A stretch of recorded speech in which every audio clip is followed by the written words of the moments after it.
called Systema. It's Russian, as the name suggests. And a big part of Systema is just getting beaten up. In other words, like you do like a 2-hour class, and an hour and a half of it is you just standing there and getting beaten.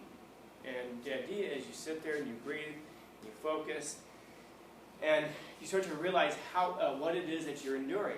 And in that case, what you're enduring is pain. And pain is different from injury. You know?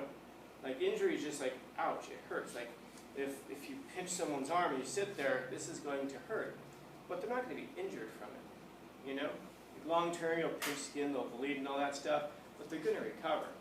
Injury is something like your arm is breaking. You know? Like if someone's twisting your arm and it's about to snap, well, you better figure something out.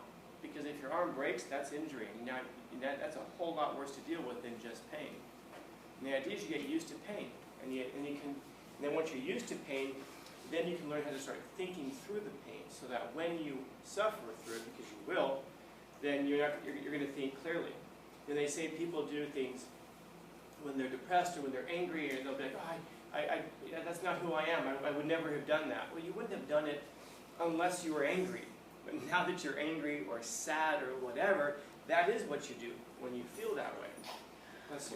And it's an uncomfortable thing for us a lot of times because we don't want to think of it that way. We don't want to think of it as, oh, but that's just who I am, because then that means that there's a couple of different versions of you. There's the version of you who you are when everything is great and wonderful and fine, and it's easy to be cheerful and happy and helpful and everything when that's what's going on in your life. It's difficult to be those things when things are going badly in your life, And I mean, just think about it. People will walk down the street, and then they'll be mean to someone, or they'll cut somebody off in traffic. And what are those excuses? Oh, I'm having a bad day. So because you're having a bad day, everybody else has to have a bad day. You cut somebody off in traffic. Oh, I'm sorry, but I'm in a hurry. So it's okay to make somebody else's life worse because you didn't plan out your day better to be on time? Oh, who cares? That's the problem. Who cares? And that's the thing that comes out of you in those moments that teaches you something about yourself. Then you find out who you really are when under those circumstances. When you're sitting there and you're in a class and by the way, by getting hit, I'm talking about punches, yeah, but also they have these bamboo sticks, and you come through and they smack you with the bamboo sticks. The only one that really bothered me was the open hand. They come on, they're like slapping you in the back and slapping you in the chest and all that. For some reason, even as I describe it right now, I get chills. that sucks. But the whole idea is, again, that you're learning how to work, how to focus during pain. And then you can sit there and you're thinking, and you kind of go into a place. Why? Because that's usually when you have to make the biggest decisions of your life, isn't it? When you're in pain. In that case, it's physical pain.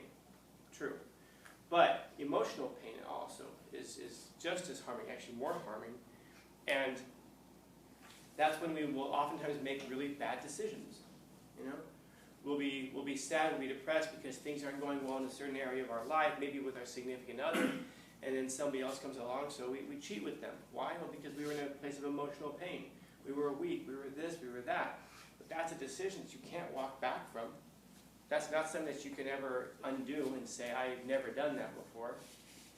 And isn't that an embarrassing thing? Some of you maybe are like that, where you've been asked before, have you ever cheated? Would you ever? No, I never have. And then you're thinking in your head like, yeah, I have. Or maybe, yeah, I would if the opportunities were there, if the circumstances were right. That's just one area. It's like, cheating is terrible. You should never cheat, never cheat. Asterisk, unless I really want to pass my English class because I didn't study, or because I didn't pay attention when the lectures were going on, or because I didn't take advantage of the extra credit opportunities, or because I didn't take advantage of the other opportunities that Scanlon gave. I didn't take advantage of the due dates. I didn't. Otherwise, you should never cheat. No, you believe in cheating. You're somebody who believes in cheating when it benefits you. And it's not a good thing. You can think about that now in terms of your other behaviors. And you're going to say, it's just in that area. No, it's not. It's part of who you are. It's a really uncomfortable thing if you have to face that. Unless, of course, it's not uncomfortable for you. Then, there's other problems, of course, that are underlying your psychology there. So he's talking here about depression being like a woman in black. You're absolutely right. It's like the pain in your life that shows up, that warns you of something else. You can sit there and go, why am I depressed? Who cares? I just have to busy myself. You're not depressed because you're not busy. You're depressed because there are other things going on in your life. And you can mask it with something else. But eventually, that pain is going to become injury. If someone's twisting my arm, I might be like, oh, that hurts. Oh, I'm not being injured yet. Oh, look, the clouds are out. It's like you see the sun peeking out behind the clouds. And all of a sudden, this becomes so bad that your arm breaks. And then you're like, oh my gosh, how did that happen? Well, because you didn't deal with the pain in the first place. Pain is a warning to your nervous system that injury is on the way. That's why when things hurt, it's like, stop doing this. Why? Because eventually this is going to become some sort of injury. And the sharper and the more dangerous the thing, the worse the pain's going to be. In other words, if you have like a little knife and you start to do this, like, oh, that's not comfortable. Yeah, because what's going to happen eventually? All the way through your arm. That's the really bad one. Which could have been dealt with early on.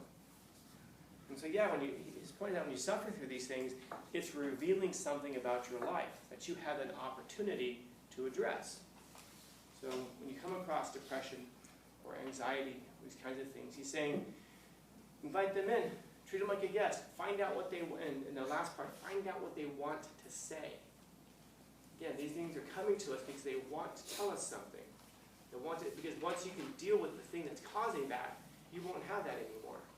That's one less thing to worry about. One less thing to wake you up and keep you up at 2 o'clock in the morning, in random times. Easy. Questions? Comments, concerns, complaints, criticisms, critiques? Yeah, short. I want to get to the test. So, go ahead and put those away. Don't forget, these are due next Friday.